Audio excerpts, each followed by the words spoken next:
মানুষ এই যে আসছে তারা একদম খেটে খাওয়া মানুষ এইগুলো হয়রানি করে আমাদেরকে বলে দেন যে আপনারা ইলেকশন করার কথা নাই, চলে যান, আমি এখন চলে যাবো।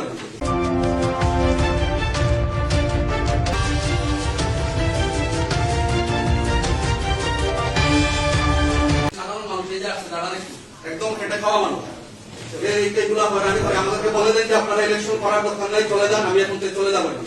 26 সালের 12 ফেব্রুয়ারি বাংলাদেশে অনুষ্ঠিত হতে যাচ্ছে আসন্ন মহান জাতীয় সংসদ নির্বাচন। বাংলাদেশের প্রত্যেকটা আসনেই বইছে এই মুহূর্তে নির্বাচনী হাওয়া। তারই ধারাবাহিকতায় সিলেট বিভাগের সিলেটের 6টি আসনেই চলছে আসন্ন ত্রয়োদশ জাতীয় সংসদ নির্বাচনের প্রার্থিতা যাচাই বাছাই। দলীয় প্রার্থী ছাড়াই সিলেটের 6টি আসনেই রয়েছেন বেশ কয়েকজন স্বতন্ত্র সংসদ সদস্য পদপ্রার্থী। যেমন সিলেট 3 সংসদীয় আসন থেকে নির্বাচন করার জন্য গত 29 ডিসেম্বর মনোনয়ন জমা দেন দীর্ঘদিন থেকে প্রান্তিক জনগোষ্ঠী নিয়ে কাজ করা জনপ্রিয় স্বতন্ত্র সংসদ সদস্য পদপ্রার্থী ব্যারিস্টার মুস্তাকিম রাজা চৌধুরী। গত রবিবার মনোনয়ন যাচাই বাছাই করার দিনে সিলেট জেলার ডিসি কার্যালয়ের মনোনয়ন অবৈধ ঘোষণা করেন সিলেটের ডিসি মোহাম্মদ সারওয়ার আলম। এই সময় ডিসি মোহাম্মদ সারওয়ার আলমের সাথে বাক বিতণ্ডায় জড়ান স্বতন্ত্র সংসদ সদস্য পদপ্রার্থী ব্যারিস্টার মুস্তাকিম রাজা চৌধুরী। তিনি ডিসি অফিসেই বলে ওঠেন, আমাদের মানুষকে হুমকি দেওয়া হয় পুলিশ দিয়ে, এসব না করে আমাদের সরাসরি বলে দেন যে ইলেকশন করার দরকার নাই, আমরা চলে যাব। কাদের ইশারায় এসব হচ্ছে সময় মতো জনগণের কাছে উপস্থাপন করা হবে। আমাকে মাঠ থেকে সরিয়ে দেওয়ার সকল নীল নকশা সাধারণ মানুষ রুখে দিবে ইনশাল্লাহ। প্রশাসনের লোক আসতেছে, বাড়ি থেকে চলে যান, আমার কথা শুনে যান, এত ক্যান্ডিডেট তাকে ফোর্স করে এটা নেওয়া হয়েছে। আমার সমর্থকের বাড়িতে আপনারা আগে খবর পাঠান যে পুলিশ আসছে, এরকম আমরা ইলেকশন করবো না।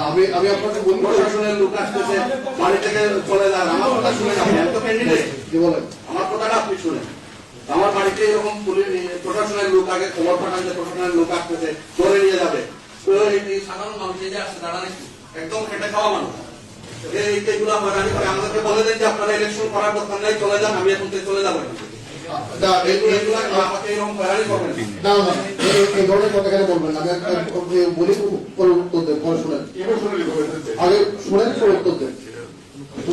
ভিন্ন বিষয়, যদি আপনাকে কেউ হ্যারাসমেন্ট করে, আপনাকে ভয়ভীতি প্রদর্শন করে, সেটা আলাদা রিপোর্ট করবেন।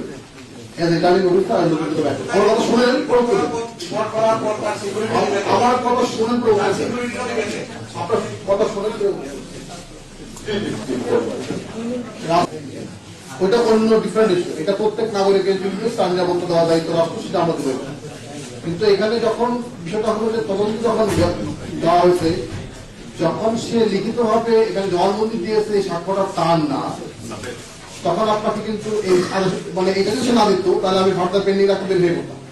কিন্তু যেহেতু লিখিত ভাবে সে বলেছে এখানে যে এই সাক্ষ্যটা তার না, মানে লিখিত স্টেটমেন্ট দিয়েছে, তখন আপনাকে এটা এগ্রি করতে হবে। আপনি যেটা হলো যে এখানে তদন্তকারী কর্মকর্তা যেহেতু এটা বলেছে, তার প্রতিবেদনে উল্লেখ করছে এবং তার জবানবন্দি এখানে আসলে এই সাক্ষ্যটা তার না। আপনার যে ভোটার যিনি আছেন তার স্বাক্ষর এখানে এখানে আমি আপনাকে বলবো এই মুহূর্তে কনসিডার করা আমার এখানে সুযোগ নাই, যেহেতু হচ্ছে তার লিখিত জবানবন্দি আছে, আপনাকে এটা আটক করতে হবে। এই যে লিখিত জবানবন্দি তার আপত্তি না, আমি আপনাকে বলি এটা এখানে এই কনসিডার করার সুযোগ নেই, এই কারণে, কারণ যেহেতু তার লিখিত জবানবন্দি সে জানি কেন দিতে তাকে ফোর্স করে এটা নেওয়া হয়েছে, ফোর্স করে নেওয়া হয়েছে। এটা ফোর্স করার কোনো বিষয় না, এটা তো ফোর্স করার কোনো বিষয় না। তো আমাকে বলে